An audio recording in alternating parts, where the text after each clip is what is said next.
嗨，各位朋友好，欢迎来到何静涵说八卦拳，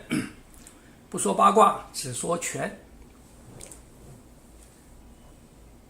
前面我们大致介绍了蛇形掌式，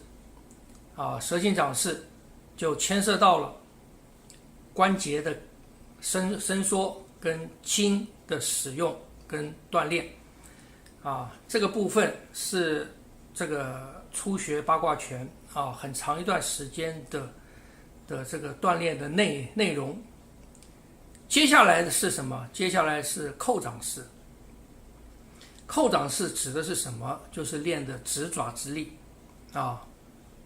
指爪之力这个扣掌式呢是在蛇形掌式之后的，也就是说你的关节的开合练到了，你的筋能够贯穿了，筋有力了，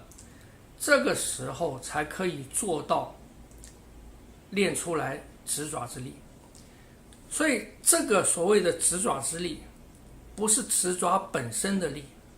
不是指爪本身的力，而是当他用到这个扣指爪之力的时候，他用的是全身的劲的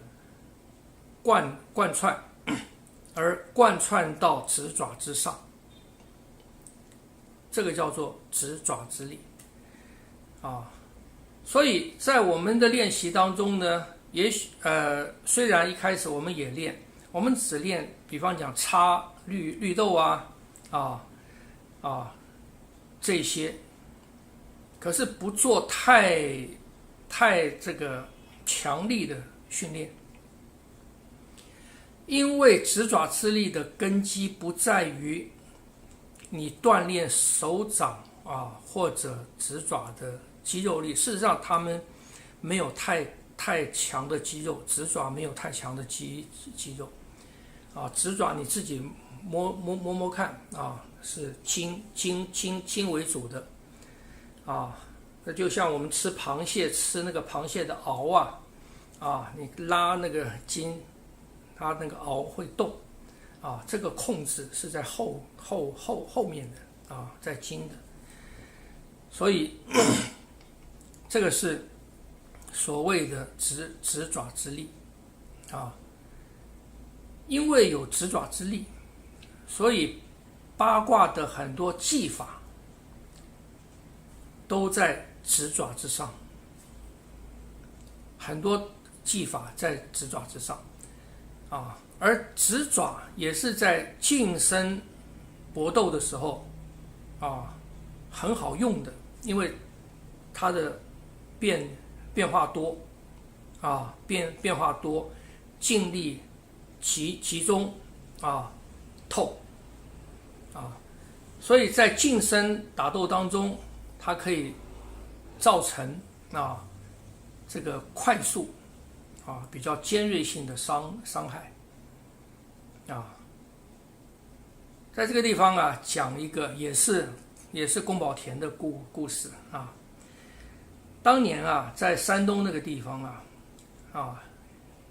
这个宫保田之前有他的一个哥哥宫保山。宫保山呢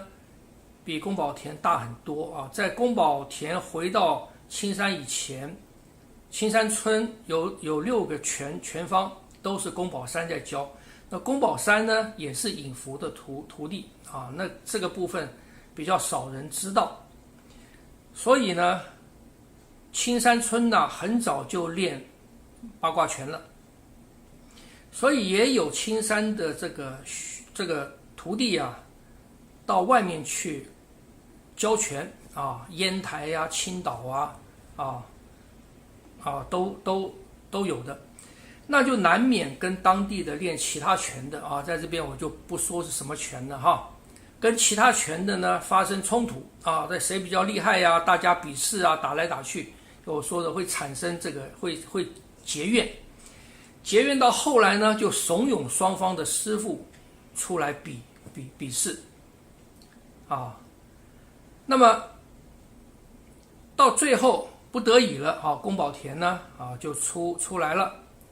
跟这位师傅了好吧比就比一比吧。结果比斗的过程当中啊，只看到宫保田转来转去的转来转去的贴到对方的身，转来转去。打了没多久，宫保田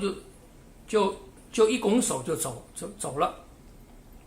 哎，大家看的这个五煞煞，到底谁赢谁输啊？那当然那边的徒弟们就说：“哎呀，师父赢了！你看宫保田败走了大家就很高兴，很高兴呢，就到一个澡堂去洗澡。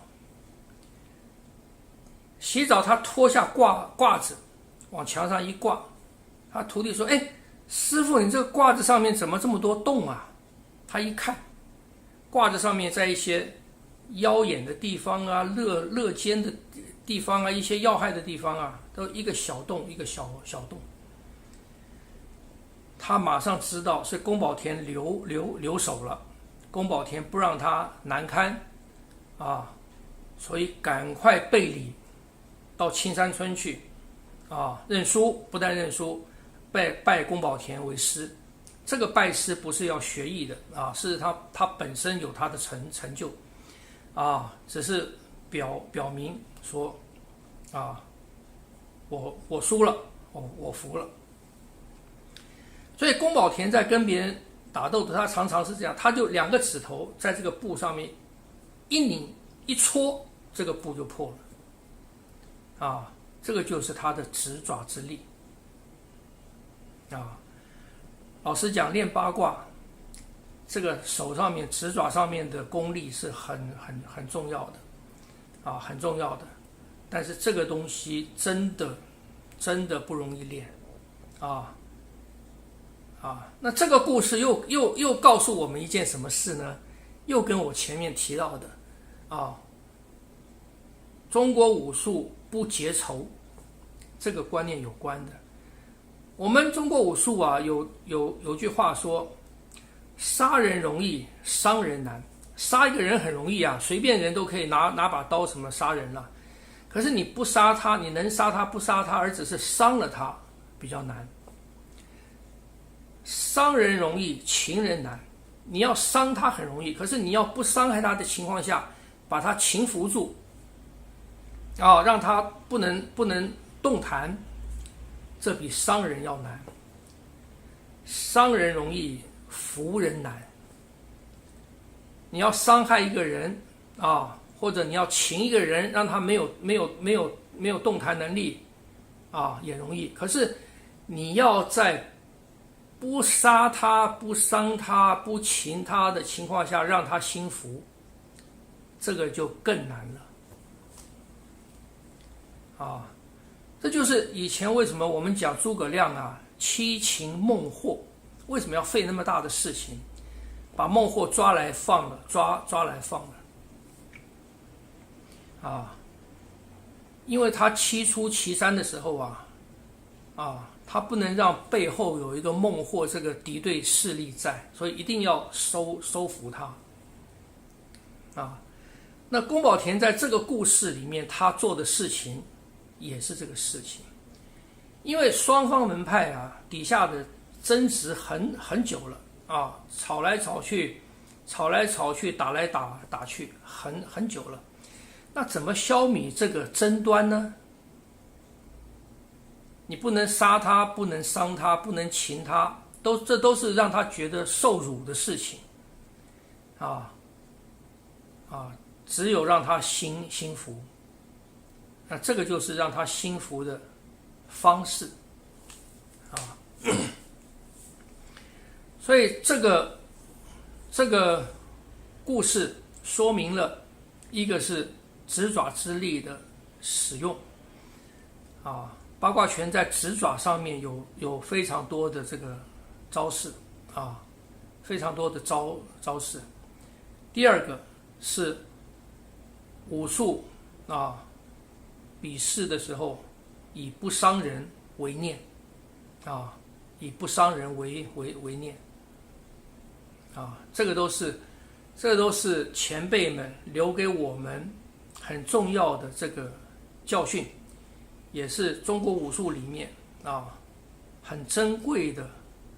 文化跟他们的经验在长久的争斗当中，他们发现到最好的方式就是和为贵，就是不伤害对方，在不伤害对方的、不留下仇恨的